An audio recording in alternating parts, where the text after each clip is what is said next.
Welcome to Gestalt University, hosted by the team of Resolve Asset Management, where evidence inspires confidence. This podcast will dig deep to uncover investment truths and life hacks you won't find in the mainstream media, covering topics that appeal to left-brain robots, right-brain poets, and everyone in between, all with the goal of helping you reach excellence. Welcome to the journey. Mike Philbrick, Adam Butler, Rodrigo Gordillo, and Jason Russell are principals of Resolve Asset Management. Due to industry regulations, they will not discuss any of Resolve's funds on this podcast.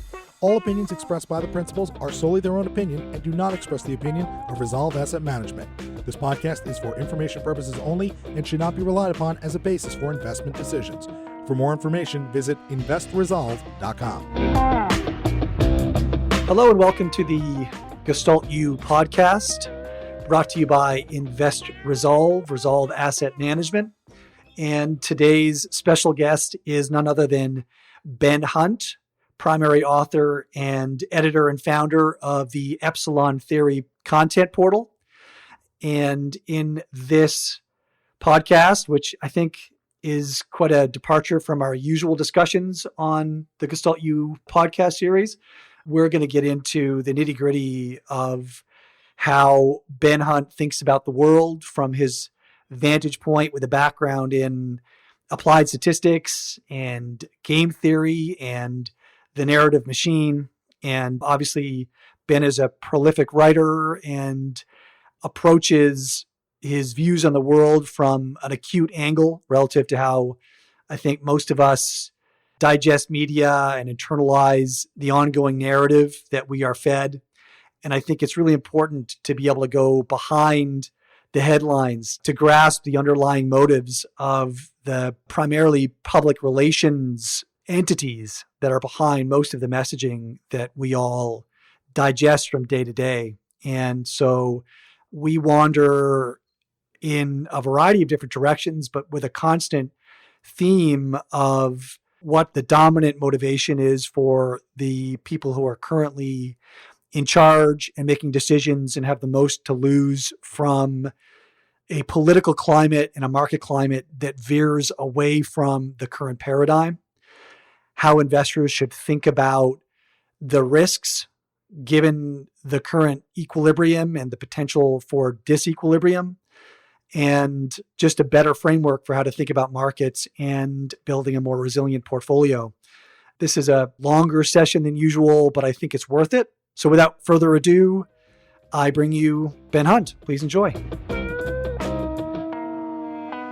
So actually where I wanted to start, I wanted you to answer the question, who is Neb? Neb Tana. Yes, who is that?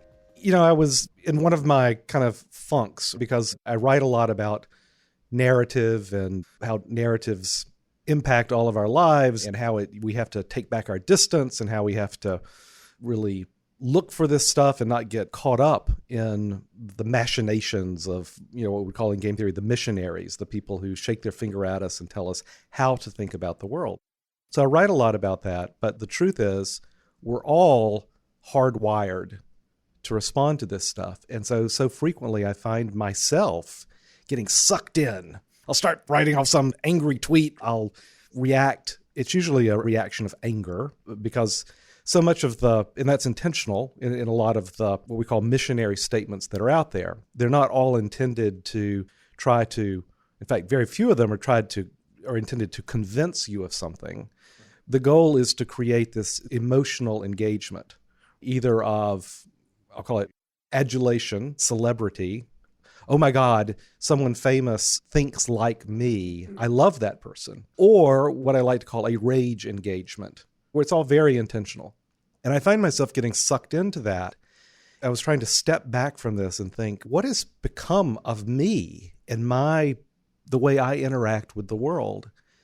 Because the other observation I had is that so much of what's happened to us, both at a macro level, our society, our communities, but also on a micro level to us personally, it's like the old story about how do you boil a frog without the frog hopping out of the hot water? It's just degree by degree.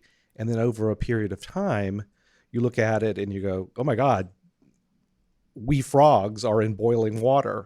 And so I was thinking about how my life has changed over the last 7 or 8 years. I mean, I remember I used to enjoy going to parties. Right? You know? This is Oh my such God. a familiar. This is, Yeah. we talk about this all the Sentiment. time. Yeah. I really did. I used to look forward to a conversation with neighbors. Yep. Amen. I'd go on a trip and I'd be on a flight. I'm flying economy, right? So we've got 2 people sitting, on the same row. I might even have, believe it or not, a conversation with someone on the plane. Imagine that. And what I realized is, man, I just dread that now. I dread the idea of talking to other people. Sartre once said that hell is other people. That was, and it's a great line. And all I would do to make an addendum to that is hell is other people who want to talk about politics or markets, who want to talk about our social interactions. Has it always been like that? No, What's changed? it really hasn't. Well, there is a polarization. Again, a lot of this is organic. It's not a conspiratorial smoke-filled room thing, but some of it is. The is part is that our devices, our smartphones and the like, these are designed to be dopamine transmitters. I'll call it the platforms, the media, and the messages in which we consume, they are delivered to us in very much more effective ways. It's both the 24/7 shaking a finger at you through the CNN, MSNBCs, the CNBCs. These started with sports, which is usually where a lot of these things start. New media systems usually start with porn and sports. The public one, the non-porn one is ESPN, the 24/7 programming.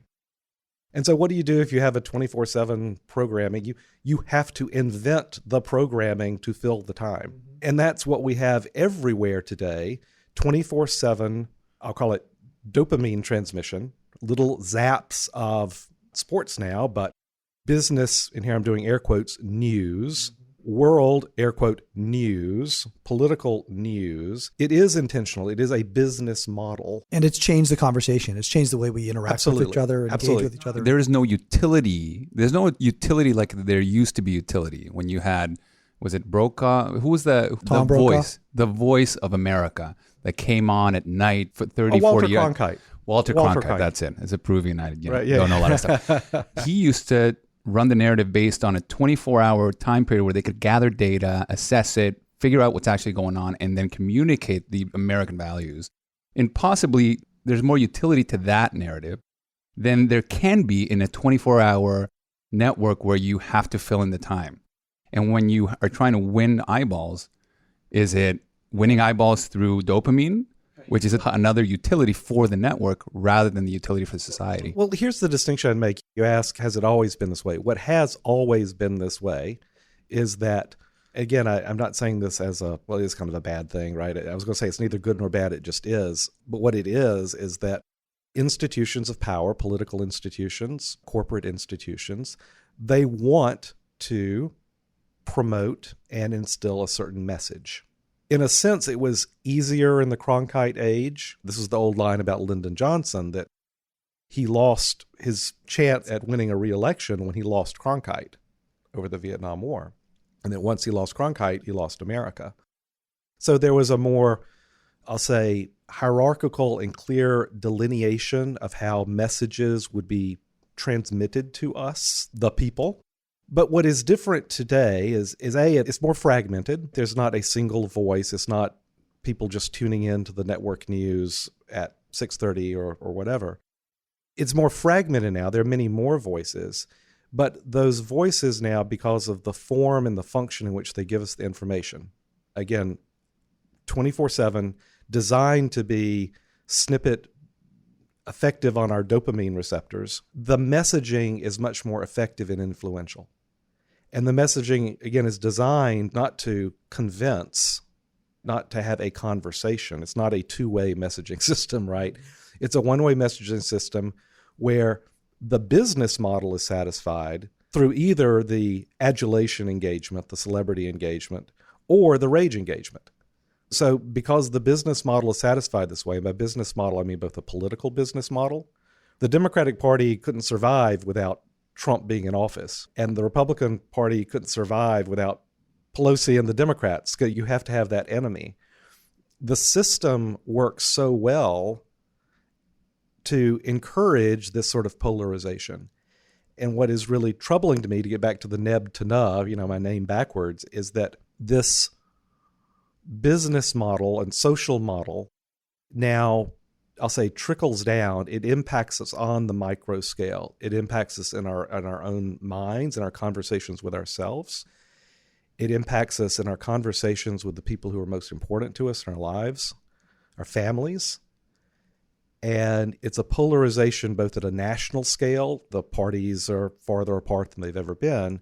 But more importantly to me, and this is what I was trying to communicate, it's a polarization and division of ourselves and our relationship with our families. And that's the really tragic thing.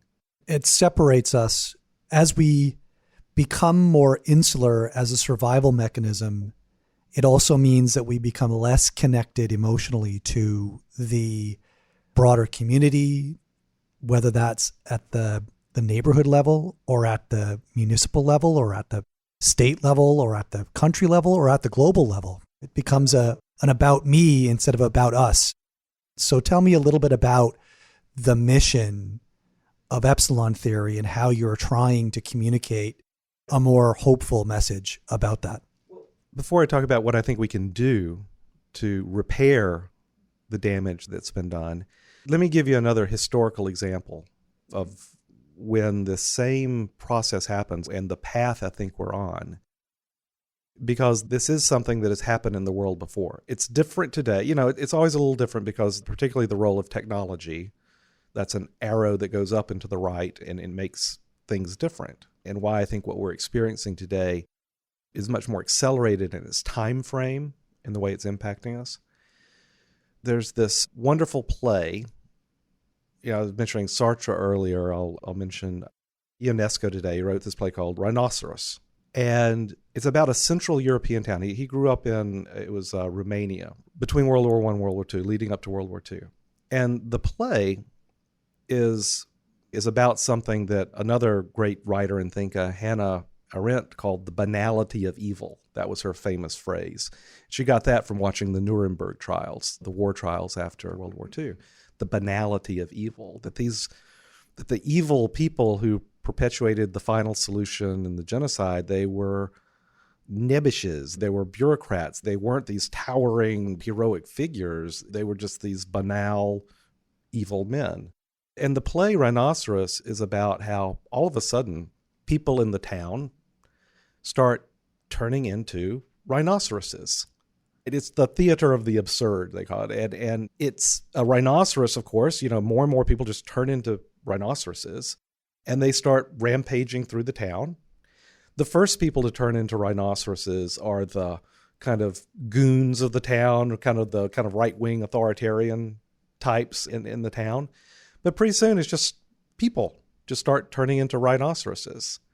And the reaction of everyone else is not, oh my God, people are turning into rhinoceroses. This is awful. And this is the brilliance of the play and what happened then in Romania and what's happening with us today. No, the response is, oh, look, another rhinoceros. Oh, look, another rhinoceros. And the people, ultimately, there's one person who doesn't turn into a rhinoceros. And again, he's not some heroic figure. It's a very sad, difficult life because everyone else is now this rampaging rhinoceros. The right-wing authoritarian goons were the first to turn into rhinoceroses, but the worst are the intellectual, I'll call it left wing, because they know better. That's why it's worse. They know better, and yet they become rhinoceroses too, willingly. They want to become rhinoceroses because they think it's effective. And that's what happens, I think, on this kind of, to so many of us today. You ask, well, we lose contact, and what can we do? And we want to take action.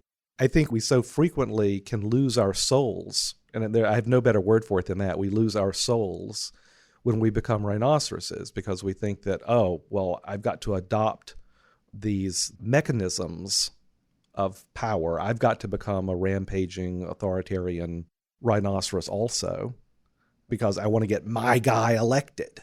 And it's that, I think, almost more than anything else, we have to resist The first step is to recognize, oh my God, this is not healthy for us as a society, for us as individuals, for our families, for the way that the messages are really changing our behavior. For a lot of people, the first reaction is, okay, we got to fight. And that means, oh my God, it's that Donald Trump. So I'm going to become a rhinoceros on the left, and that's going to be what I'm going to do. Vice versa, you have people say, oh my God, I can't believe the way those socialists are trying to take over the world.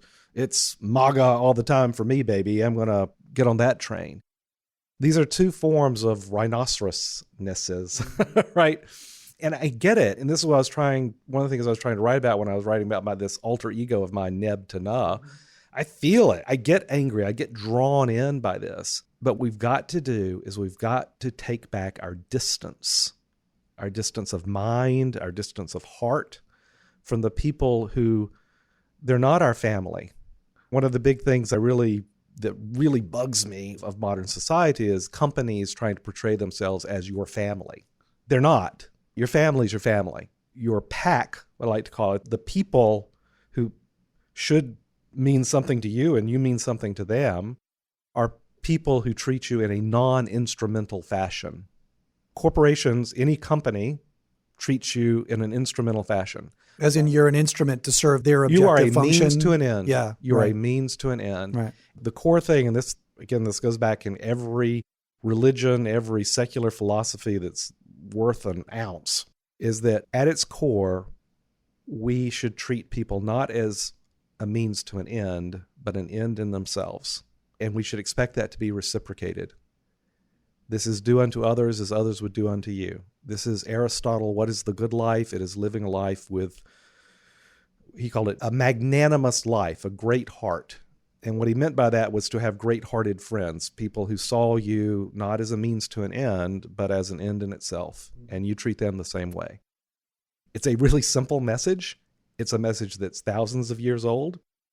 It's a message that it's never been more important to get out there again than today. So you ask, what am I trying to do with Epsilon Theory? It's that. It's really that. It's find your pack, meaning people who treat you as an autonomous human being, who respect your autonomy of mind, and people who you extend that same degree of trust and faith. It starts in our families, but it can be a lot bigger than that. That's how we survive this. We find our pack. You're not going to find it in your company. You're certainly not going to find it in your political party. That's going to be your first reaction. It certainly is mine.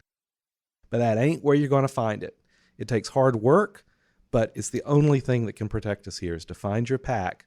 It ain't your company. It ain't your political party. So one of my favorite essays of yours is where you differentiate between the concept of pack and the concept of flock. Yes. Can you drill down a little bit on that? Absolutely. So I live out in the woods. I'm a dilettante farmer. My grandfather actually had a real working dairy farm in northern Alabama back in the 1920s. And I just know how much he would just laugh at me getting on my tractor and driving around and moving stumps and picking up rocks and stuff. It's a joke. It's a hobby. It's also been one of the most intrinsically rewarding and wonderful things in my life. Because you know how it is, guys. I mean, our world of investing and the like, we live in a world of abstraction. We live in a world of what I like to call our cartoons in the technical sense. Abstractions of abstractions, right? And there is a real power in disconnecting from your dopamine machine and either with your own muscle power or with John Deere horsepower, connecting again with the real, the dirt.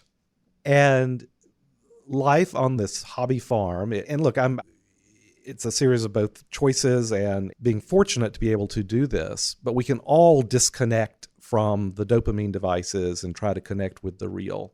For me, an important part of that has been relearning and then being able to tell people about lessons I see in nature from the connecting with the real and to bring it back to this world of abstraction that we live in constantly. And so what I see, we keep sheep. Again, these are pets. This is not some commercial operation. We have goats, we have sheep, we have chickens, ducks, and horses, and we have this menagerie out there. I think of them sometimes as like works of art, like living works of art, because I can just watch them. And the sheep, I love watching the sheep because people think that sheep are stupid. It's an insult today to say, oh, you're the sheeple, not the people, the sheeple, that you're just being led around and you're stupid. That ain't sheep. Sheep aren't stupid. They are just differently intelligent than other animals, than humans. But they are not stupid animals at all. They are incredibly willful animals, in fact. So we talk about the insult of, oh, you're just being a sheep. You're saying, oh, you're just easily led. Sheep are not easily led. They're not. And this is why in the old stories, the shepherd, you've got to be a good shepherd. It's a full-time job to be a shepherd because sheep are not easy to lead. The reason they're not easy to lead, the reason that they are not a pack like coyotes or dogs or wolves, we think of that as being a pack. The reason they're not easy to lead is because a flock, which is what we call obviously a group of sheep, each individual sheep is utterly selfish, utterly thinks of other sheep in an instrumental sort of way. Very different from a pack. In a pack, you have real sacrifice. Everyone who knows a dog has a dog, because a dog, they're a member of your pack. Just so wonderful, right? And we all know that expression of a hangdog look. When your dog does something wrong, your dog knows he or she's done something wrong. They can express that hangdog look as a sense of shame. Oh my God, I've been a bad boy. Sheep never feel that. If you see everyone instrumentally, you have no sense of shame. That also means you have no sense of honor. You have no ability to take a hit for the team and to sacrifice anything for the group. That's not what a flock is. A flock, it's utterly other-regarding, which is the intelligence that sheep have. They are constantly watching the other sheep, constantly. But not because they're watching out for them, like you would find in a pack. They're watching them to see what sort of advantage they can gain in terms of, oh, there's a good bit of grass, or, oh, that sheep looks agitated. Is it a predator? No, it's not a predator. Oh, good, I'll scoot in there and get that sheep's grass while they're distracted. So in essence, the rhinoceros are a flock. Absolutely. And the Epsilon Theory pack is what you're trying to create is something that is more selfless and trying to make the pack stronger. Yeah, I forget who it was. It was, I think, God help us, it was maybe Nassim Taleb, but, I first heard this from him, right? So he was saying that he's a communist with his family. He's a socialist in, call it, his town. It goes from there, you're a Republican at the state level and you're a libertarian, at a national level. What it means to be a pack is to have that, you can call it a socialist spirit. It's that you are willing to make a sacrifice. You are treating everyone as an end in themselves, not as a means to an end. And you expect the same in return. It's not that a pack is a group of, I'll call it lemmings, people just, I'm looking for reasons to sacrifice. A pack is not an irrational thing. It's a very rational thing. But a flock can be, these are both, I'll call them equilibrium points, to use these kind of $10 game theory words. These are balancing points where once a flock, I'll call it equilibrium, is set, there's nothing that's going to change it from that. If you're in a flock of sheep, you're an idiot if you start looking out for the other sheep. Because there'll be no reciprocity. There'll be zero reciprocity. You have to behave as if you're a sheep as well. And it's the same thing with a pack. Even if you don't feel it in your heart of hearts that, oh, I want to have reciprocity and the like, if you're with a group in a well-functioning pack, the rational decision is, okay, I need to at least act like I'm that. I think that captures things really, really nicely. I think, is it safe to say, or would you directionally agree with the statement that as a society, as a culture, we have evolved to expect Flock behavior. less reciprocity, and therefore we are less inclined to make sacrifices in advance of or in pursuit of the advancement of the society, the community that we once were. And that is a major motivating factor in the fact that we've all become more selfish and insular. It's everything. And it's intentional because the existence of, I'll call it packs, is very threatening to a national or a mass society control. It's very threatening to a political party, whether it's a single political party like in China or a dual political party system like we have here. These, I'll call it local bastions of social power, which a pack really is. It's very threatening. So there's both a business model to polarize and divide us, to fragment us, and there's a political model for this as well. And that's why this is so hard to resist. You can talk about this in kind of dry game theory terms. I can talk about it in kind of real life farm terms. And I told this story in one of my notes. I think the notion of flock behavior really hit home for me. We have 4 sheep today. We used to have 6. So this was a couple of summers ago. My daughter comes in the morning. So our daughters take care of all the animals, which is another great thing. Can't even convince my children to walk the dog. So that's a Herculean achievement in my view. It's really interesting because here's the thing. If our daughters don't take care of the animals, they will die. And that's a responsibility and that's a lesson because when you are around animals on a farm all the time, animals die. There is that circle of life, and there's a lot to be said about that. Up close and personal on a farm. Up close and personal, right? You have that responsibility to these animals. You belong to the animals more than they belong to you.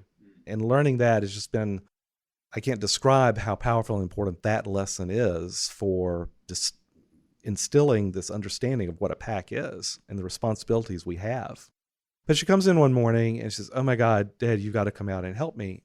And she named 2 of the sheep. They're dead. And I go, "Wait, what? Right? What's going on?" So rush out to the pen area where they spend the night in their shed. And this was kind of early days of us keeping the sheep. We had made the mistake of we set up, and this is how you feed a lot of times horses, you set up what's called a hay net. So it's a net with very kind of loose rungs in it where you put hay, a couple of flakes of hay in it, and then the animal can go up and pull at it. You keep it elevated in this net so that it's not just on the ground and you don't build up this huge mass of hay anyway. So it's called a hay net.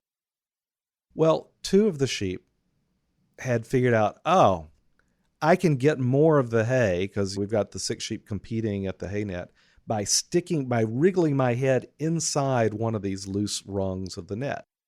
So one of them did it. Another one did it. 2 sheep got their heads inside the rungs of the net. And then, and you sometimes see this in kind of feeding behavior of herds, they'll start to jostle each other because they're trying to move another one out of the way to get more food. Again, that's all they care about. It's what's in it for me. It's this profound selfishness. And it's very different from other animals. Goats will, oh yeah, it's your turn to eat. Or dogs, same way, right? But sheep, profound selfishness, but very smart. So the whole group of sheep started moving clockwise, the whole around the net. And it started then to turn the net. And so it slowly tightened the rungs around the necks of the 2 sheep. And so they kept on doing this even unto death. They strangled themselves through this profoundly selfish behavior. It was a rough day, but it's an image and an example that just is so searing to me to pursue these profoundly selfish, and I like to call it other regarding behaviors, because they're always looking for an advantage from another sheep. They are incredibly aware of all the other sheep. They're not single-minded or isolated. They're part of this flock. But their other regardingness is to achieve some sort of advantage, and they will pursue that even unto death. It's interesting. This is reminiscent of the whole progressive leftist oppression Olympics. Like my wife is very much born and raised in New York City, private school kid. She, over time, has become a rhinoceros. She doesn't know how she became a rhinoceros. She just knows she's an ardent rhinoceros.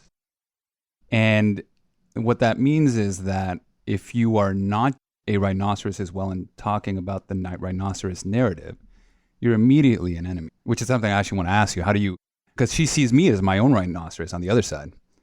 But the other thing is within the rhinoceros crew, there are these levels of oppression. These groups that are all progressive leftists, but they're all trying to go after their own agenda. And it becomes a jockeying of who's more oppressed. It's like they're starting to destroy all the values because they only care about their particular oppression. And whoever's more oppressed gets to move forward and everybody else gets to move downward within that rhinoceros flock. It's very selfish. It has nothing to do with the general theme of traditional liberal values. It is very much an egotistical, self-centered, selfish process. These phenomena that we're talking about, the intentional and organic develop of, let's call it flock culture, intensely selfish, intensely other regarding. There are two primary other regarding emotions. Sheep only have two emotions. And this is what is now pervasive in our culture as well. The most powerful other regarding emotion is jealousy. Whether it's, you read Othello, the best song about jealousy is The Killers, Mr. Brightside. It's the best song ever written about jealousy. And when you experience jealousy, you know how that it consumes you. It's such a powerful, again, what I call an other regarding emotion. The second most powerful emotion is schadenfreude. Jealousy is the pain that we feel at others' pleasure. Schadenfreude is the pleasure we feel at others' pain. Those are the two other regarding emotions, jealousy and schadenfreude. And you see that play out in the dynamics of groups like you're describing, or the internal dynamics of groups. And this is absolutely true on the right. It's everywhere. This is not a left-right thing. This is a modern society, what the hell is happening to us kind of thing. We are now transformed by jealousy and schadenfreude, because those are two emotions that generate enormous amounts. Again, I get back to dopamine and both rage engagements. Oh my God, I can't believe this person said that. Or these adulation engagements. It's all of a type. And so we see, again, jealousy and schadenfreude as the defining emotions of our time. And these are the emotions of the flock. These are the emotions of the flock. And it's so different from the emotions of the pack. In practical terms, how would you get the point across that that your flock, for example, is not jealous, is not jockeying for position? How are they different? Because the biggest problem that I have is I'm seen by my liberal friends as another rhinoceros on the right, whereas I see myself as applying heterodoxy and differing ideas, having nuance in the conversation, but they're incapable of seeing that.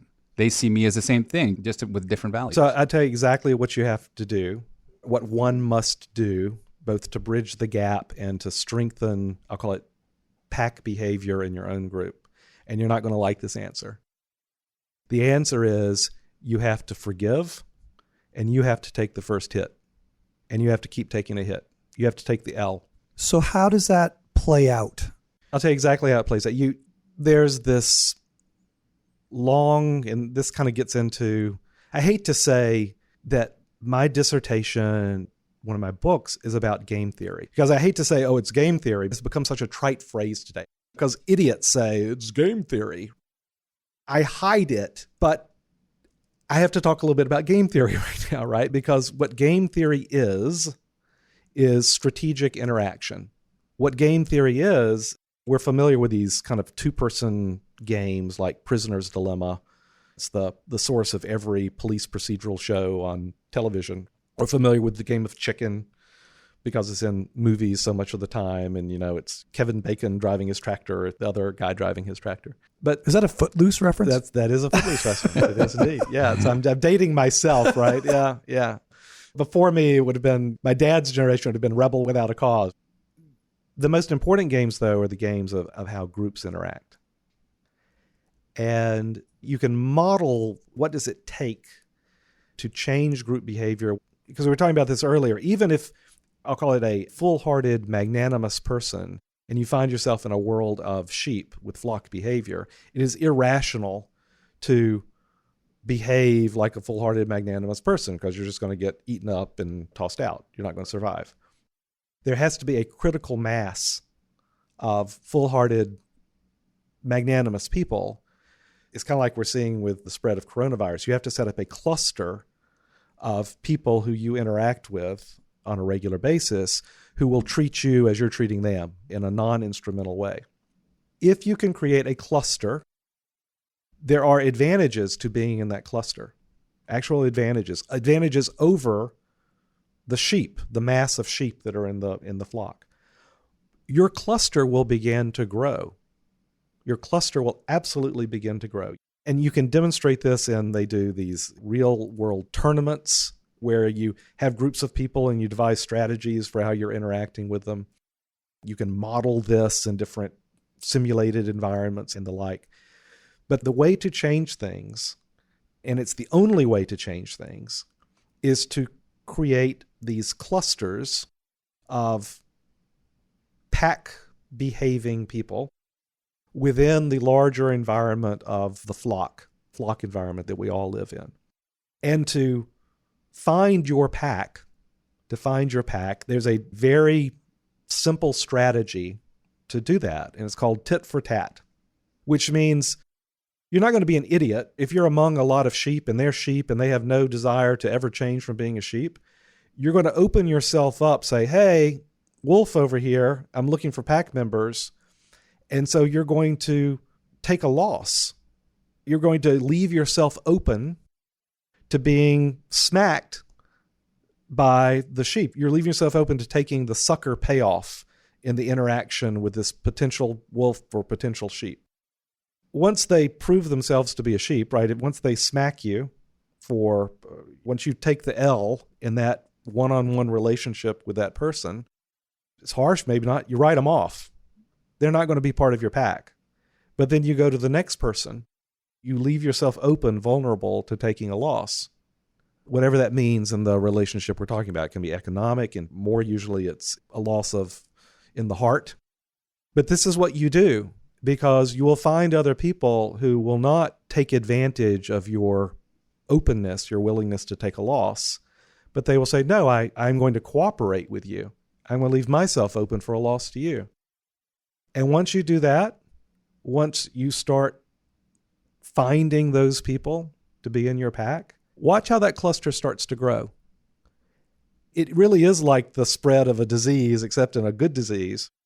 This is how our world changes. It doesn't happen from the top down. It does not happen from the top down. It only happens from the bottom up. It only happens from people finding their pack, and that requires leaving yourself open to taking a hit. But you will find other people who will reciprocate. And then you stick with that group. And that group will grow. It'll be slow. It'll be really slow. It'll be nothing, nothing, nothing. And then boom. Okay, so I'm going to take a little shift on the conversation. It actually is a nice segue because I think it's useful to think about markets in the context of herd behavior and think about the motivation of agents in markets, investors, along the exact same axes as you described, jealousy and Schadenfreude. And think about how that plays into what we're observing in markets at the moment. And then recognizing that these are the dominant motivations for actions in markets, reframing how to think about the investment process. And let's apply it specifically to the business. The business of investing.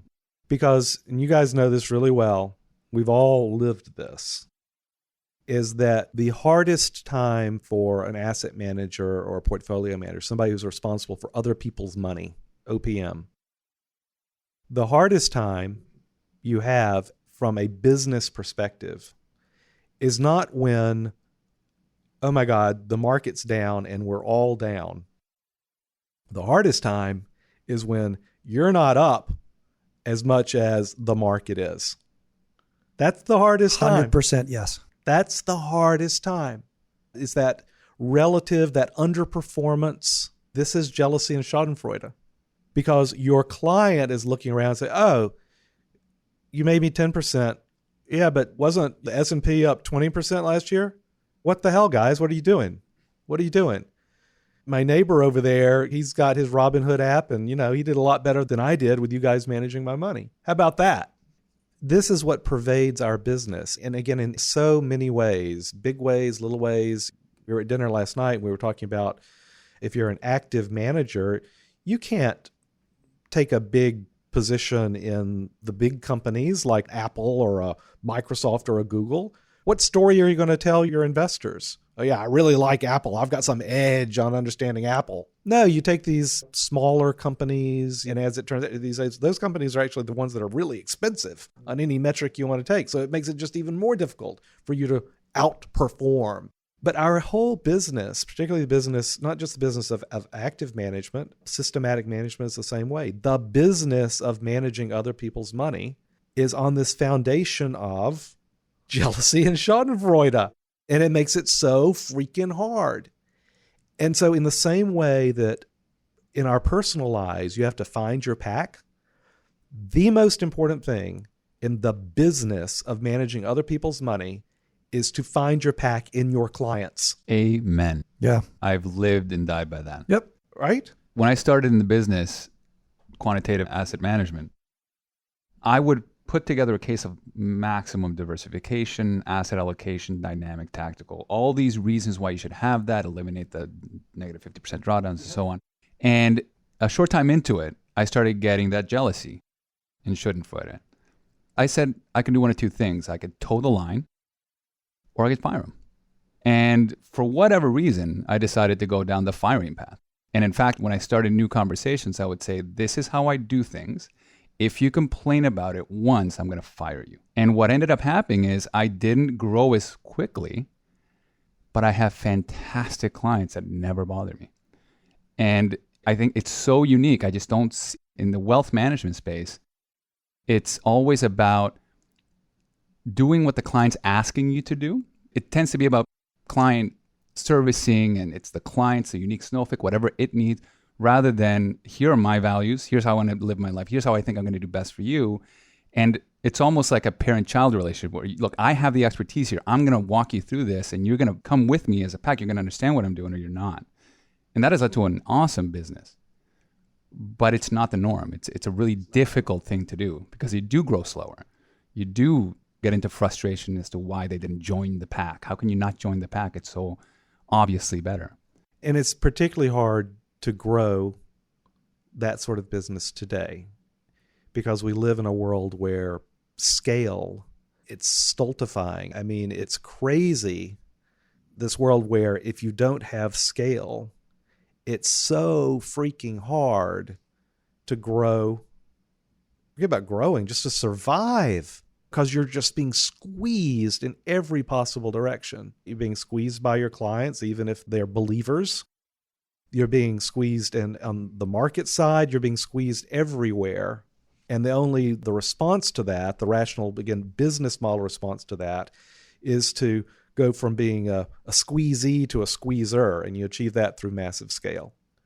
It is so hard, it's almost impossible to start and be your own man or own woman in this business today. The pressures, as you say, to toe the line, that could be the pressures that you're getting from your client. That can be the corporate pressures you have as being part of an enormous machine. It can be part of, I find often people think, oh, I'll go try to join a family office because there, I won't have the pressures of clients. Are you kidding me? Are you kidding me? Yeah, your risk just went up exponentially. Oh my God, right? Or I'm going to work for a foundation or endowment or a pension. It's the old Bob Dylan song. We all got to serve somebody.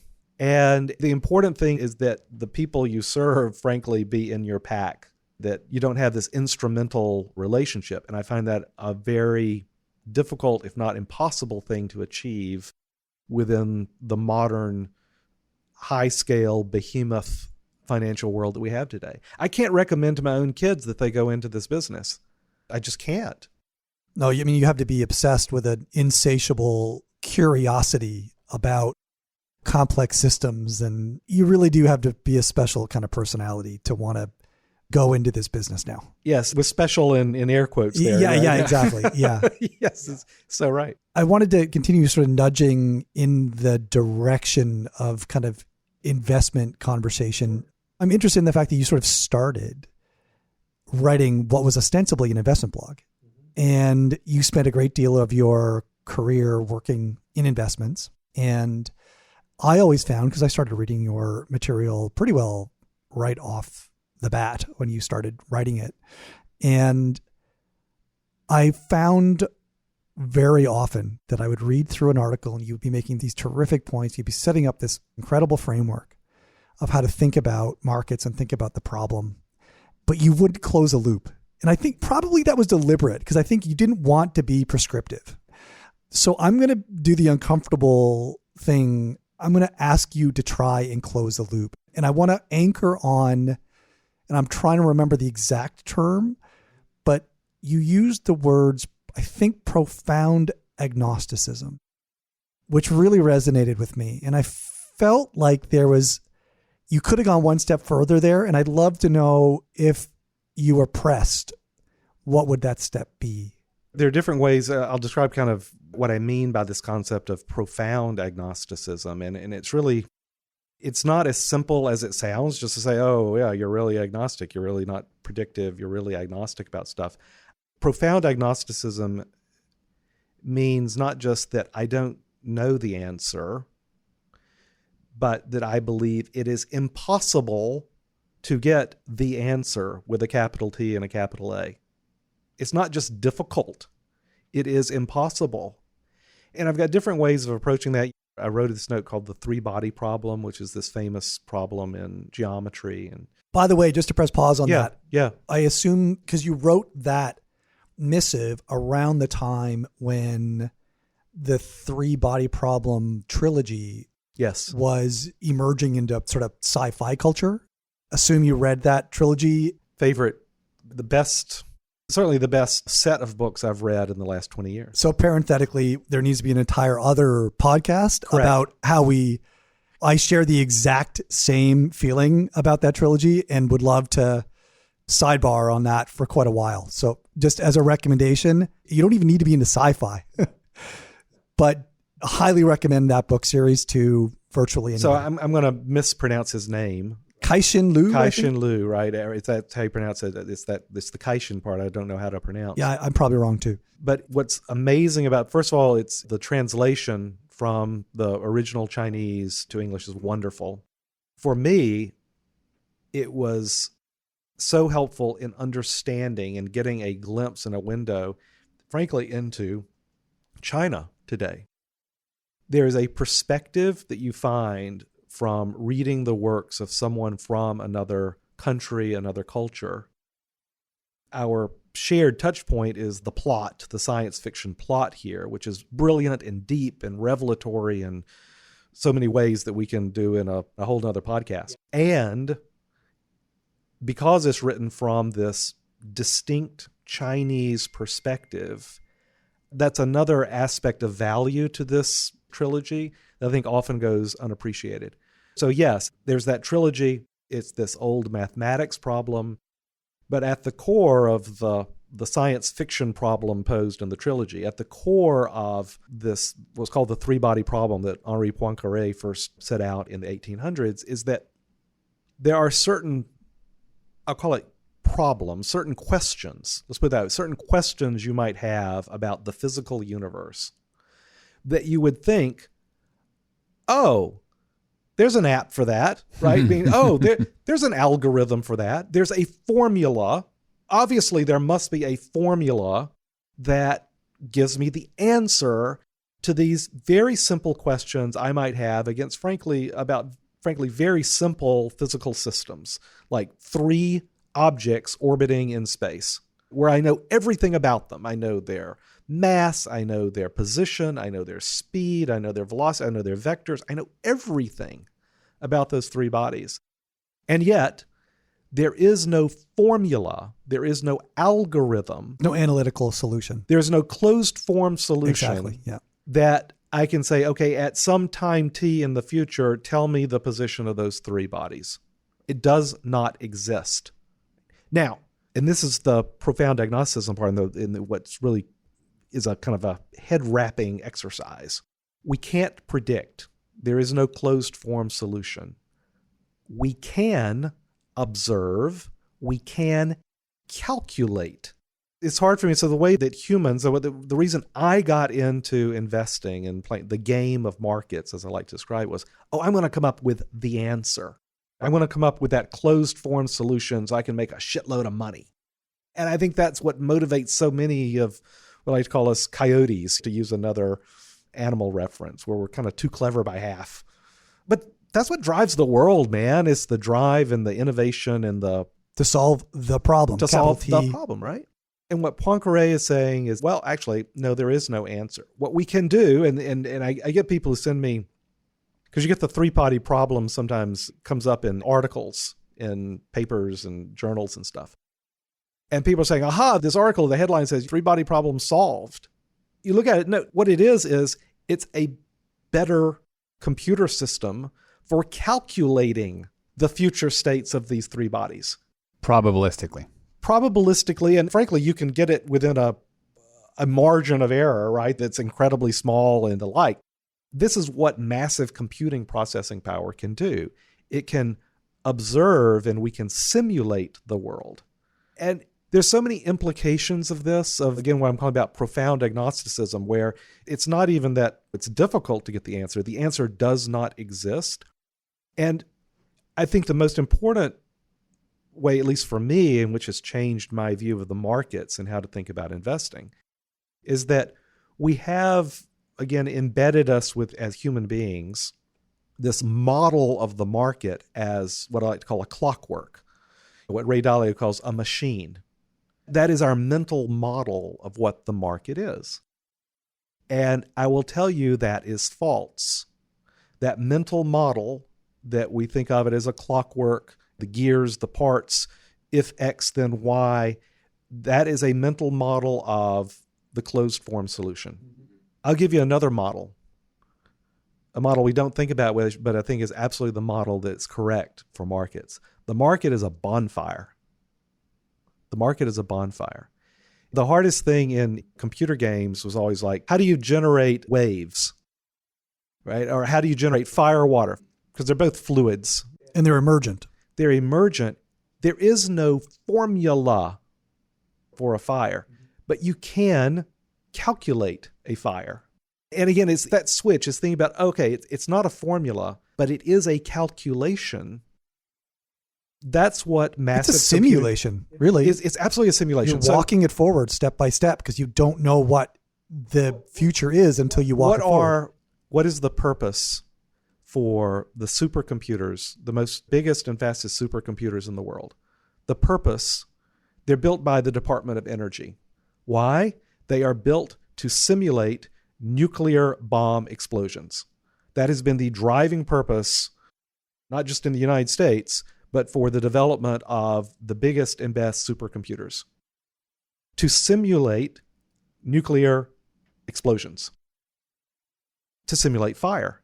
This should be our mental model of markets, not as a clockwork, not as a set of closed form solutions, but instead these dynamic emergent systems. We should no more think that we can predict the shape of the sparks of a bonfire would be. We'd never even think to try that. What we would think to do is, okay, if that spark is in position XYZ on this coordinate and I know everything about the system, is there a computer that can tell me in 1 millisecond from now where that spark would be? Absolutely. That's what I mean about calculating. And that's what we do with simulations. That's what we do with the supercomputers to test nuclear explosions, right? It's a very different model, mental model, and we can go down so many different paths on this, but I think that the future of our understanding of markets and being effective investors is to change our mental model of what's possible in our analysis of markets. And it starts with this concept of profound agnosticism, that not only is it hard or difficult to come up with the answer does not exist. So you're still being slippery, but I actually am going to go one level deeper here, because I think it's even more complex, and I know you agree, but it's even more complex than the bonfire, because the bonfire's behavior doesn't change by virtue of a person being able to model its behavior. So what's so interesting about markets is it is both emergent and complex, but it's also affected by how people choose to try to solve the problem and understand it. That's true. This is the reflexivity that George Soros talks 100%. about. And Soros is the one I usually quote when I'm talking about profound agnosticism, because Soros has got a great quote, and I wish I could do the accent, but I really can't, so I'll just do it straight in my kind of weird Southern boy who's been in Connecticut for 20 years accent. So he was asked, I don't think this was around the British pound escapades for Soros. I think it was another currency. Maybe it was the Thai baht or something like that. But somebody was asking him, because Soros was giving his analysis of currency situation, why he had the positions on that he did. And somebody asked him, well, how do you say that? How can you predict something like that? He said in his gravel voice, young man, I'm not predicting, I'm observing. I'm not predicting, I'm observing. And that has just hit home for me so many times. That is what we should be doing. I'm really not trying to be slippery here. No, I know. I'm just going to, I think right? really what you did is sort of define profound agnosticism, why we should embrace that perspective. And so I'm just going to drill one level down and sort of say, well, what practical steps can investors take? How can they create a framework for allocating capital that is consistent with the view of profound agnosticism? So this is one reason why I'm a big fan of, let's put it in that kind of bucket of, let's call it risk parity strategies, where there is a profound agnosticism and again, we can if you guys want to, because you guys are 100% want to. So well versed in this whole world of what risk parity means. But at its core, what risk parity means is I'm going to observe, I'm going to react systematically, but I am not predicting. I am not saying, I think the world's going to look like X 6 months from now, and so I want to position myself for that. There's a profound agnosticism. This gets back to our notion of why it's so hard, I think, to build a business around risk parity. I've experienced that firsthand. You guys have experienced that firsthand. Risk parity, in whatever flavor or form you're talking about doing it, is at its core a reactive approach to markets. And so when you're trying to describe that to your clients want you to have a view, right? They say, well, I'm paying you because, like you're saying, Rodrigo, this is what you do full time, and I'm entrusting you this, so I'm trusting your view of the world. I want you to predict. That's your edge, right? That you've got this prediction, this view about the world, and I think it's likely to be correct, and so I'm giving you money. And you're saying, what you are saying with a risk parity strategy is, I don't have a view. I don't know. I freaking don't know what the future is going to be. What I'm going to try to do, though, with this strategy is I'm going to try to, harvest what I can from the world's markets in as efficient a way as I can. But I'm in the business of observing, not predicting. Yeah, the idea of maximum diversification. And like Bernstein said, diversification is an explicit recognition of our ignorance. That's it. I mean, what's so amazing to us is that we don't really do this much anymore because we don't really prioritize the conversation around a pure risk parity strategy anymore. But we don't, because that was never something that was bought, right? It's the most incredible experience to walk through a presentation that gives all the reasons why we should maintain this view of profound agnosticism. So go through all the examples of market forecasters and how they've been worse than random, all of Tetlock's work about how it's not unique to markets, but it's true in all these other complex fields, expert political judgment, talk about the Fed's forecasts of interest rates. They set interest rates. They can't even predict the direction of rates 6 months hence. So you go through all of these different examples of why markets can't be predicted. You build this framework for this profoundly agnostic portfolio, this global risk parity portfolio. You demonstrate its empirical efficacy over 100 years. And all the while, a person is nodding along, they're getting it, they're making the right noises. This is clearly something that they're connecting with. And at the end, so what do you think is the best course of action? Well, yeah, this seems smart, but that's not for me. Yeah. This is when you just fire them and walk away. Pull on that thread for me. What's going on there? So let's do the counterexample. Let's think of an example of an incredibly successful, from a business perspective, risk parity strategy. Let's talk about Bridgewater for a second and the all-weather fund. Enormous fund. The point of bringing this up is not to dig into the particulars of Bridgewater. Bridgewater, all that you described, the modeling and, here's the examples and doesn't that make sense? And here's the examples from other fields and all that.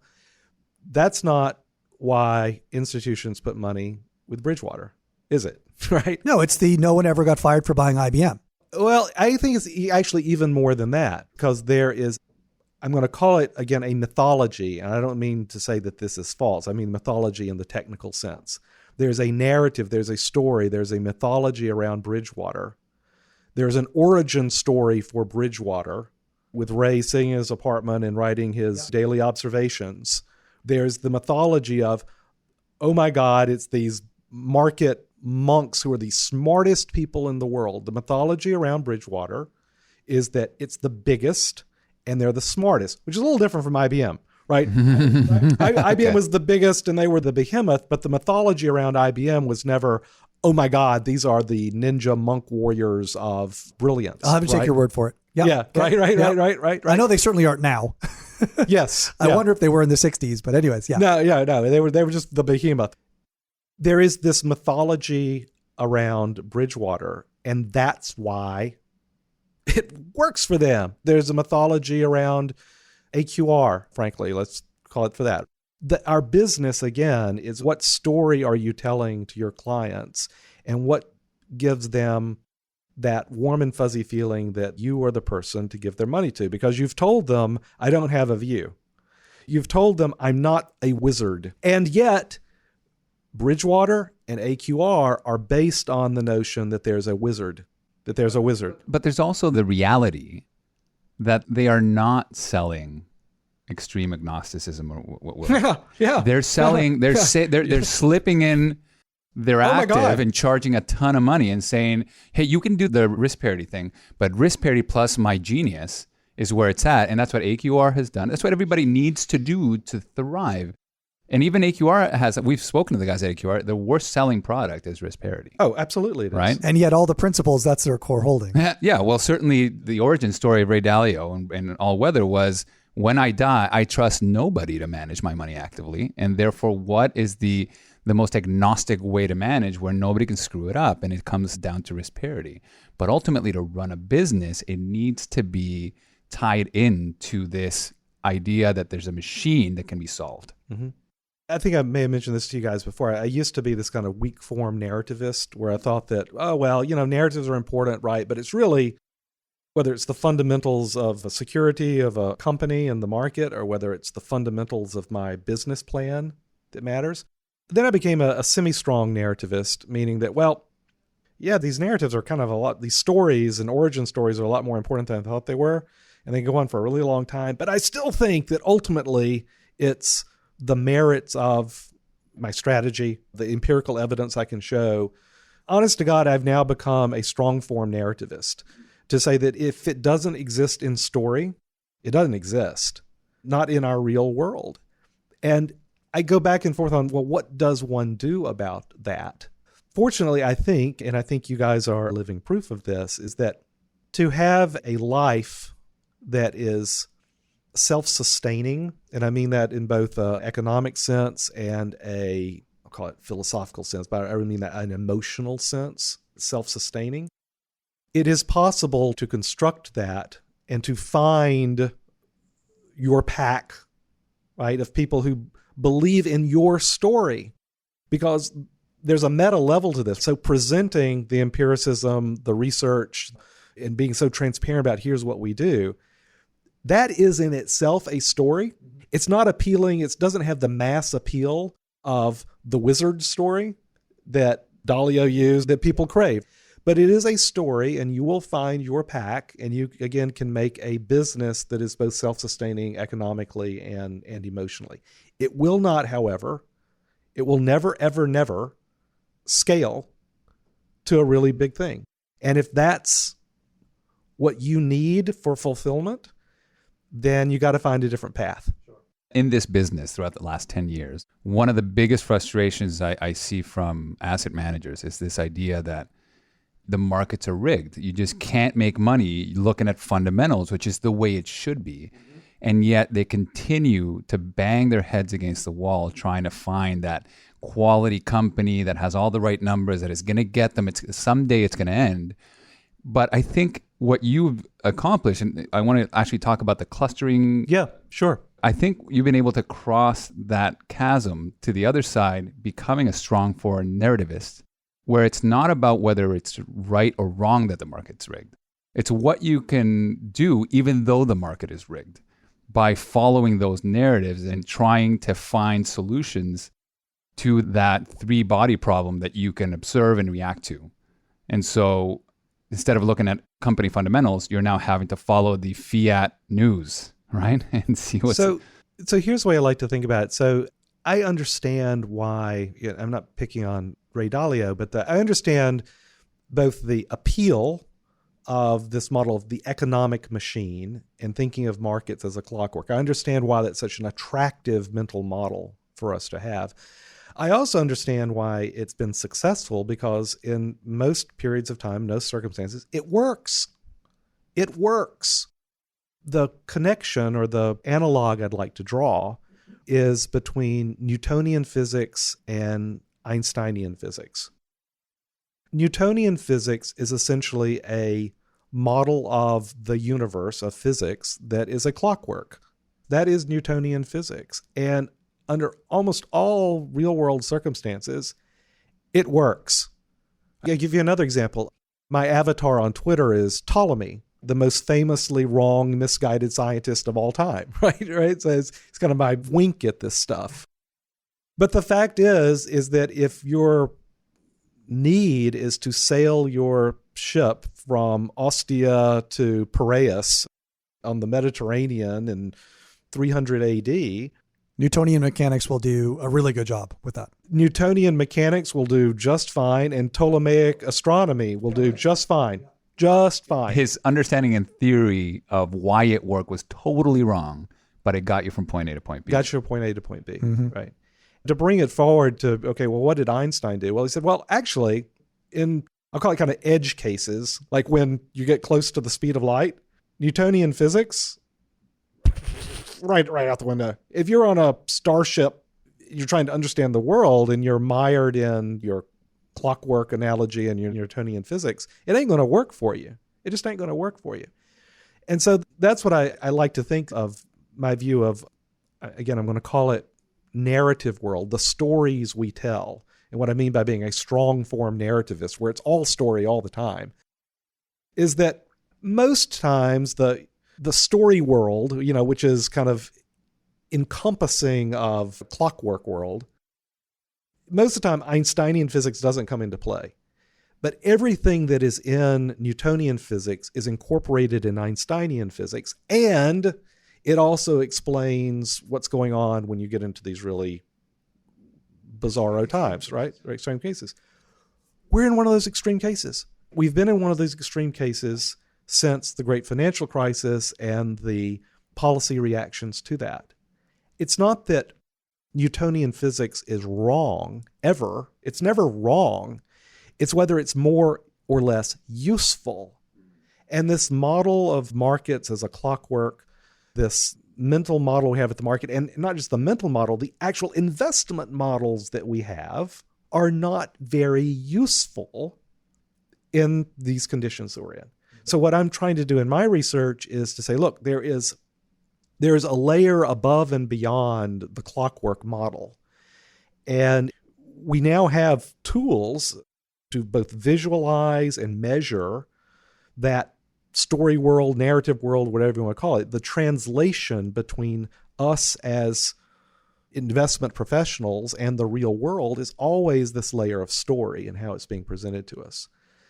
So that's my focus. It starts at kind of this big level of, all right, you've been living in the Newtonian world. We're in this Einsteinian, this relativistic world now. And so we've got to expand our purview, right, to get that, our tool set to survive and to manage other people's money effectively. That's what I'm trying to do. And so you've got this tool. What do you call it? Well, it's not my tool. No, I know, but all, right? it's a tool that you use, and you use, I think, to great effect, and it's very interesting. So it's like so much of science, it's a very old idea, and it's called natural language processing, NLP. And this is stuff I was doing 30 years ago. This has been my professional career in all of its different incarnations, academia, software companies, now, investing world. And the idea is, well, how do we understand what we'll call unstructured data? Right? Meaning stuff, it doesn't live in a database. It's not something that you're getting off of a spreadsheet. It's the messages, the words, the text, the signals that we receive as a social animal tens of thousands of times a day. Right? And what means natural means we take it as it is. We're not imposing some form of structure on these texts. We actually talk about it in terms of a bag of text, an article or a transcript. Think of it as a bag of text, a jumble of words and grammatical structures.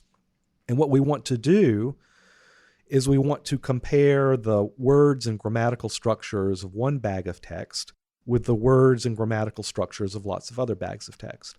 Again, 30 years ago, I was hiring undergrads to go look at microfiche and read newspaper articles and then write down a summary and transcribe. And I'd go to this, it was literally a Fortran where it was on a digital equipment mini frame, for if there's anyone listening to this who remembers that company, Digital Equipment.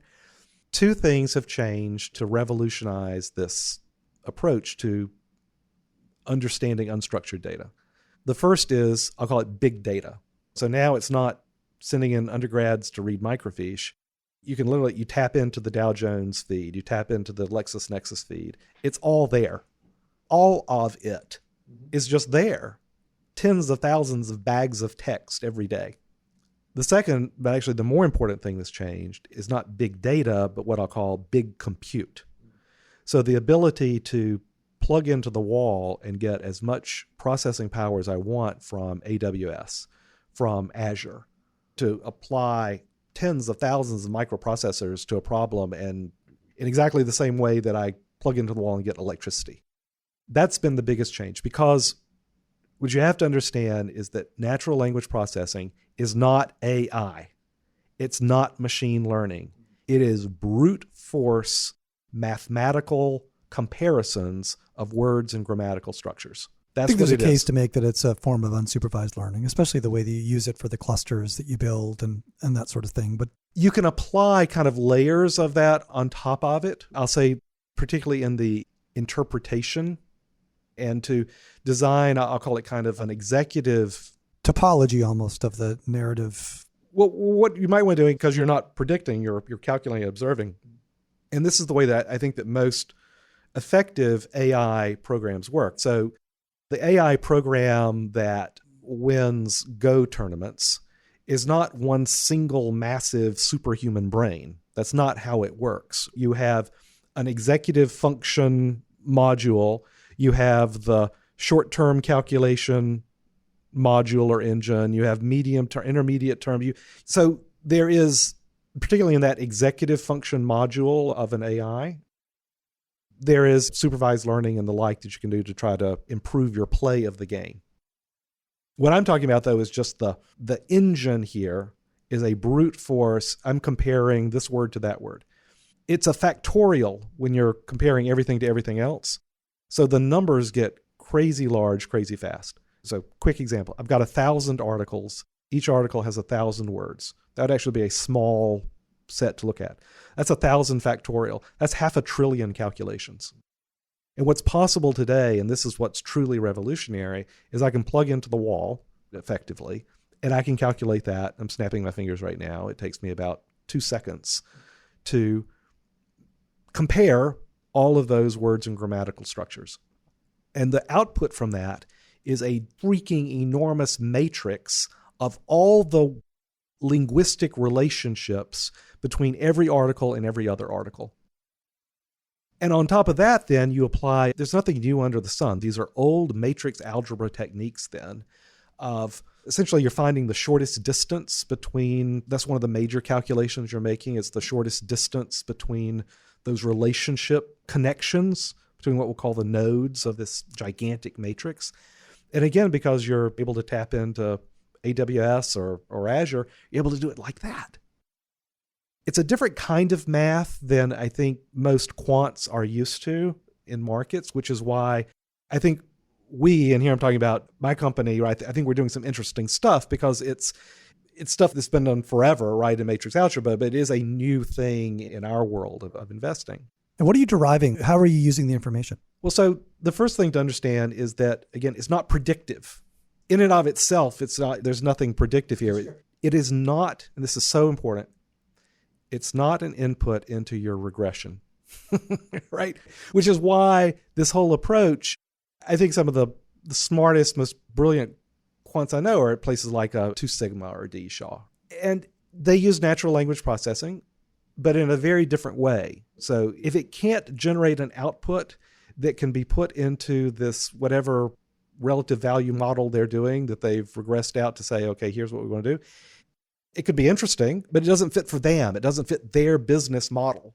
So the way we're approaching this and the sort of calculations we're making, these relationships of, we try to do both visualizations and then measurements of the structure, again, of what I'll call narrative world, all these messages that immerse us.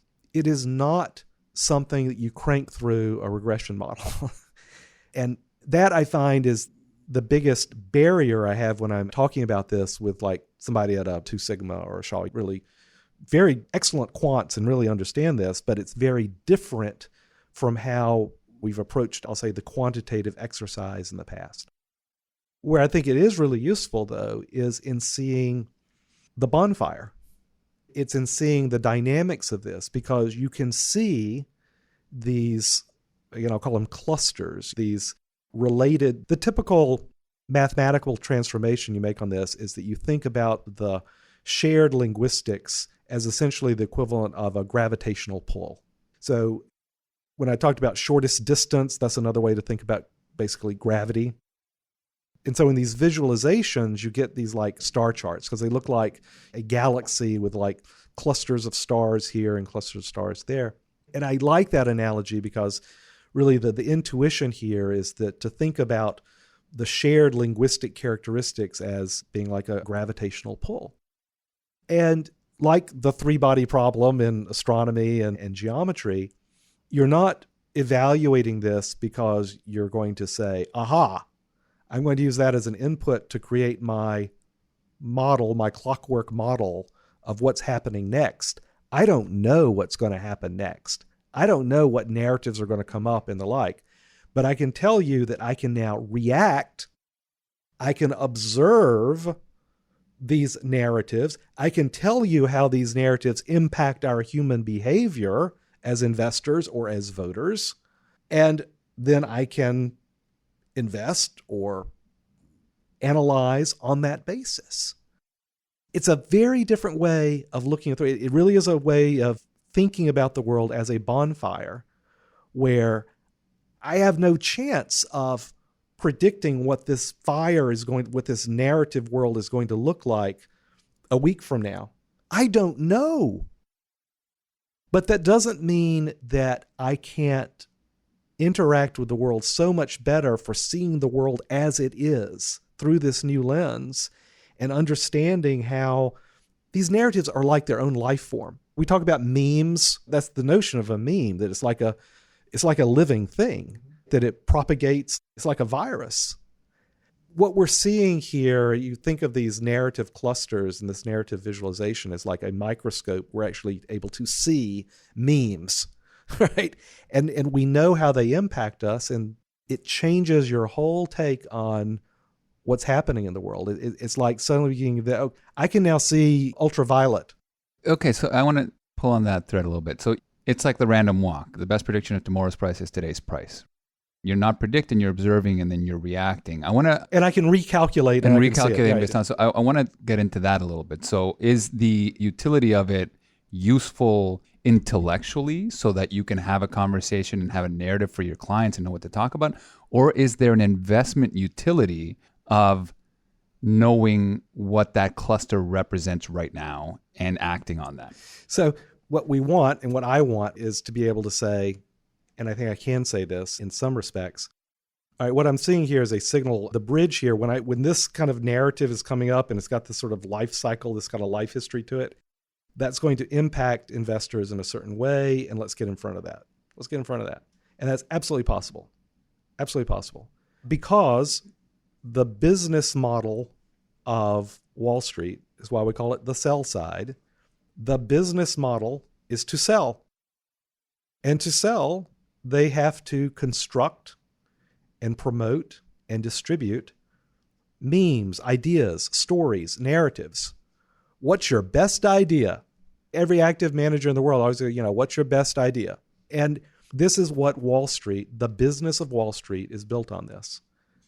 And so you can literally see these quote unquote best ideas, buy on financial sector. You can see that narrative born, grow, live, sometimes multiply into different variations of that theme, and then die. What's interesting about that is that it is almost like a self-fulfilling prophecy. It's not the best idea. The best idea is one that's just the best idea. What they're creating is an idea that requires buy-in, and buy-in requires clustering of narrative, so that when they talk to their three sales side guys, they're all kind of saying the same thing. And then we're like, oh, they agree, I'm in. But they've created this flow, I imagine. The weirdness of this to me is when you force me to watch something like CNBC, which we started off this conversation. God, who forced you to do that? Right.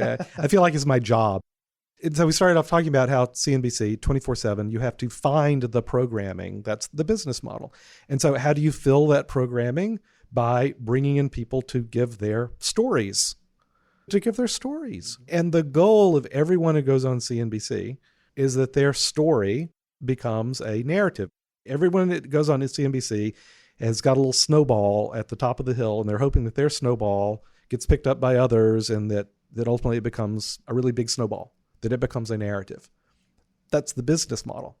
What's so weird to me is that they bring on a lot of people to CNBC, including some of their regulars, who their big shtick is, all right, and it's a shtick I agree with, that, well, no, you don't want to be picking stocks. You just want to be in the market. You want to harvest these risk premia. We'd never use that word because that would be crazy, right? You want to own the market. And yet they're on a show where then they say, oh, and yeah, my best idea is XYZ company. It's like, come on, guy. I mean, we have to embrace that cognitive dissonance a few times too. We go on BNN, and it's not really our shtick to give individual sector or ETF advice, but that's what the people demand. That's what they demand, because that is the business model. That's the business model. So you can't get away from that, because that is the business model. So long as that effort is being made, no one's going to arb out what I'm talking about here. This is the way our business works, the creation of stories, because, again, this is why we call it the sell side. You got to have something to sell. If everybody says, okay, yeah, I'm going to own the market, I'm going to go home now, there's no reason for CNBC to exist. There's no reason for a Wall Street firm to exist. You have to create narrative demand, right, to do something. And that's what I think we're picking up here. Very interesting. We were looking at the clusters last night. Yeah.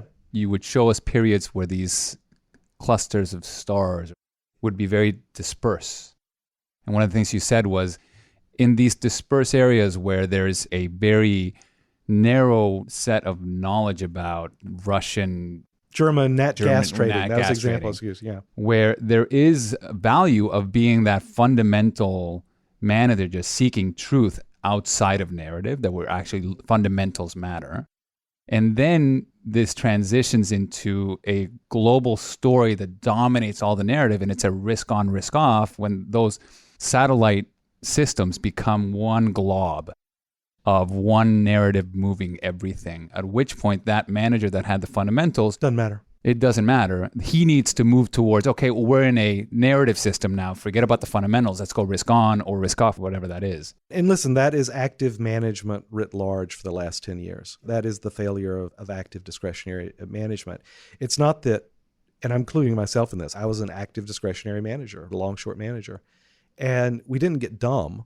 It's that our models are based on Newtonian physics, right? Where if we're left alone, meaning if there is not an overarching dominant narrative or story that's being An agenda that's being pushed onto us, we'll do fine. We'll do fine because we'll do all this work and we'll think really hard and really smart guys and gals. And that worked for a lot of years. That's how Newtonian physics works. We knew our little piece of the clockwork. And when that changed in the aftermath of the great financial crisis, all of our smarts, all of our time, all of our effort, it's been for bupkis. So I think we all agree that the market's changed. The people in this room believe that the market, as we used to think about the market, is broken. But I think we also agree that as you've moved on from being sort of a professional investor, but I think you would still agree that if you do continue to hold yourself out as a professional investor, that it is not sufficient to use the fact that the market is, let's call it broken, as an excuse for why you're not delivering value. Right on, brother.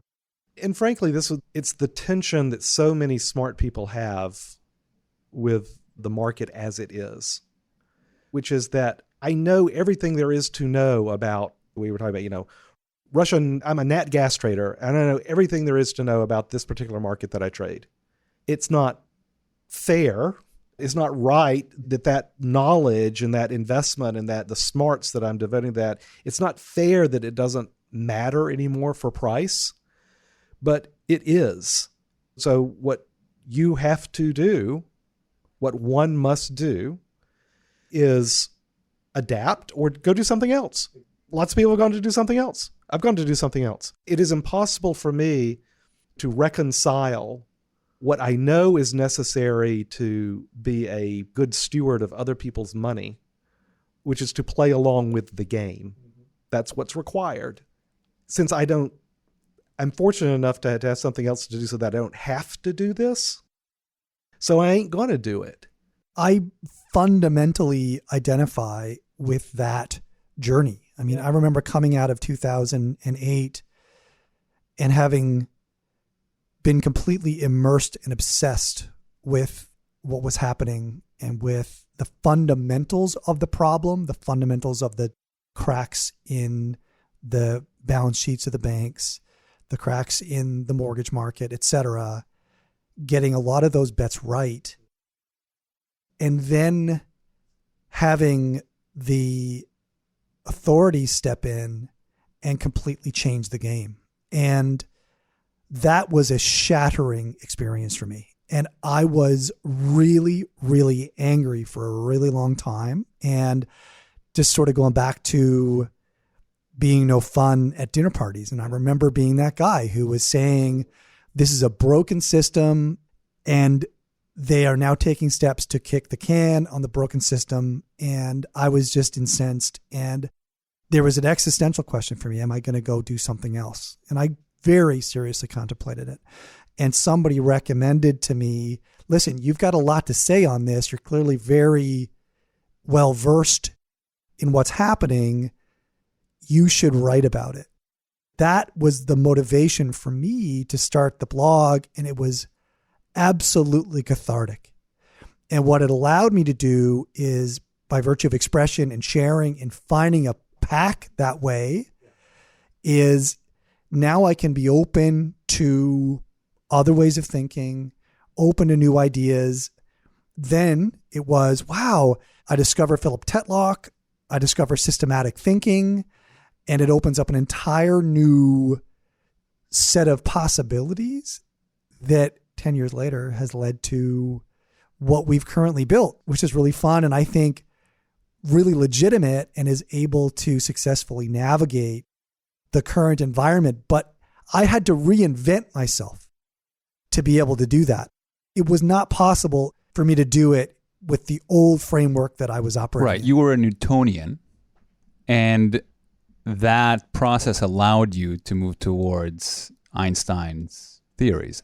And I think what you're accomplishing right now with your narrative, with the work that you're doing, is you're grabbing a bunch of Newtonians that are at that point of giving up. Because what happens is we never stop talking about how unfair it is that the market is rigged. We just know that, but play the game for the success of our clients, which is satisfying. And there's nothing satisfying about being fundamentally right, that it's rigged and it sucks, and not completing your duties for your clients. It's soul crushing. And so what you're doing, this transition from, hey, Newtonians, we need to move to this other place. You need to accept it. It may be unfair, but it is. It's not right. It's not wrong. It may be wrong, like you said, right. But it makes me sad. It's That's what sad, it is, but right? it is. Makes me sad. Absolutely, yes. And it still does. And I avoid having these conversations because it continues to make me angry. I cannot share global macro narratives with Adam most of the time. It's like, if I get into this, it'll just, I can't. Well, and it makes me even sadder when we get beyond market world. We start talking about our political lives, for sure. I'll tell you, see, it's a conversation I've had on a couple of podcasts and other people around, of all things, Bitcoin. Because there's another group that knows this notion of shaking your hand at the clouds. Shouting at the clouds, as the Simpsons meme shows. And that's gold, bugs, let's call them that, right? Because, and I'm so sympathetic to I'll call it the true believers in gold. I'm very sympathetic to that. But what I keep coming back to, particularly the devotees, let's call it, of physical gold, it's a miserable way to live. It's a miserable way to live. And I see that happening in the Bitcoin community when the positive energy around Bitcoin was being transferred to, oh, it's digital gold. It's a store of value. And you see them being really balkanized. You see them being ghettoized, in the same way that gold believers have been ghettoized by mainstream media, by economics profession, by the investments business. And you may be right, but it's a miserable way to live, to be, in a very real sense, hoping to be proved right through a terrible economic collapse. It's just a miserable way to live, and it can turn you into a miserable person. It's hard because so many of us have spent so much effort and time in our lives trying to figure out the puzzle, to master our little piece of the Newtonian physics clockwork. And then to have it not matter, it's hard. It can make you bitter. And that's where Neb to Na came from, was the bitterness I was feeling at the way my world had changed over 7 or 8 years in slow incremental fashion, until one day you wake up and you think, I'm not the same person that I was, and I need to get Ben Hunt back and leave Neb to Na behind. Last night, we were at a dinner that was hosted by Warata Asset Management. This is a Toronto hedge fund firm, awesome firm, very successful, and clearly you have a strong relationship with them. This dinner came about, it was 30 of us, roughly, and it came about from a letter that you wrote a few months back saying, I want to continue to expand this pack idea. And I'd love you to tell us a little bit about what you're trying to do there, let everybody know what the concept is and how you're trying to help, because this is all about, from the Newtonian physics to what we spoke about in the beginning. What's your mission right now? And this is true for your guys' podcast and the stuff I do with Epsilon Theory. There is a hunger for people to know that they're not alone. I've told this story a lot, but it bears repeating. I started writing Epsilon Theory 6.5, 7 years ago, and I sent out the first note to about 100 people. We've never done any marketing. We've never done any pushing on this. Never bought nothing of that. And so purely through word of mouth, we've got 100,000 people now that are signed up for the email. I think I'm a pretty good writer. I think I was a really good portfolio manager. I think I'm a better writer, frankly, right? But that's not why it's striking a chord. It's striking a chord because there are so many of us out there. We just don't know if the person sitting next to us is part of our pack. And so what I'm trying to do is I'm trying to make it easier for people to self-identify, frankly, as one of these people who's trying to make their way in the world, but is not a part of the flock. It's not a part of the flock. And just on that note, what I found really refreshing last night is at the end we ended up with a table of 6, 7, and it wasn't just Ben speaking, saying things, everybody nodding and saying, hallelujah, amen. There was pushback. There was differing opinions. There was, like you said, a safe space. That's what a pack is. To argue, to get closer to the truth, whatever your truth is. Where it's possible to disagree vehemently on things, but because you see that person not as a means to an end, but as a full-hearted human being just like you are, that you can engage with that person with full hearts. Meaning, say, I think you're a great person. I just disagree with you on this, and we can talk about it. And I don't have to convince you, and you don't have to convince me. And that's okay. It's freaking okay. Yeah, you don't have an agenda. Yeah, right. I'm not using you. I don't need you to buy into this because I need you to buy something for me, or I need you to vote for me, or I need you to, or if you're not willing to do that, you're on the other side. So I do a lot of traveling whenever I go to a city or a town or whatever. I try to get a group together. It's almost always around a meal or drinks, because that's an important part of this sort of personal connection, is to break bread. There's a reason that phrase exists. It's really true. And to let people make a physical connection with other people in their geographic area. So, oh, you're part of the pack. You're part of the pack. I don't have to go through the difficult process of leaving yourself open to get hit and taking a loss to find out if you're one of us. No, by coming here, I can extend trust to you that I can disagree with you. We can have an open conversation about anything, and we're not going to think you're a bad person. You're not ever going to get canceled. So mention this note. Look, anybody puts together 20 people, town, city, somewhere, I'll be there. I'll be there. Because at least at this stage, I think it's helpful for me to be there in person and kind of to get the ball rolling. But what we've seen now in LA and Chicago and Milwaukee and Boston and I hope now Toronto is that these packs, they have a life of their own. Mm-hmm. They don't need you anymore. They don't need me anymore. That's what is really great. They don't need me anymore. And I'm telling you guys, this is how the world changes. It's slow. It's frustratingly slow a lot of times, but it really is how things change. So we're like Fight Club, except in this case, you're encouraged to talk about it. The first rule, you're encouraged to talk about it. First rule is talk about it. First rule is talk about it. Well, I think that was absolutely tremendous. I'm hoping that we can go to lunch and be able to chat about the 3 Body Problem book, but I don't know, you might have to go before we get a chance, but we'll have to do it another time. Well, I will do this anytime. This was fantastic, guys. Yeah. Thank you. Thank you, Ben. Really appreciate it. Yeah. That was an awesome conversation. Thank you very much. Bye. Thank you for listening to the Gestalt University podcast. You will find all the information we highlighted in this episode in the show notes at investresolve.com/blog. You can also learn more about Resolve's approach to investing by going to our website and research blog at investresolve.com, where you will find over 200 articles that cover a wide array of important topics in the area of investing. We also encourage you to engage with the whole team on Twitter by searching the handle @InvestResolve and hitting the follow button. If you're enjoying the series, please take the time to share us with your friends through email, social media, and if you really learned something new and believe that our podcast would be helpful to others, we would be incredibly grateful if you could leave us a review on iTunes. Thanks again, and see you next time.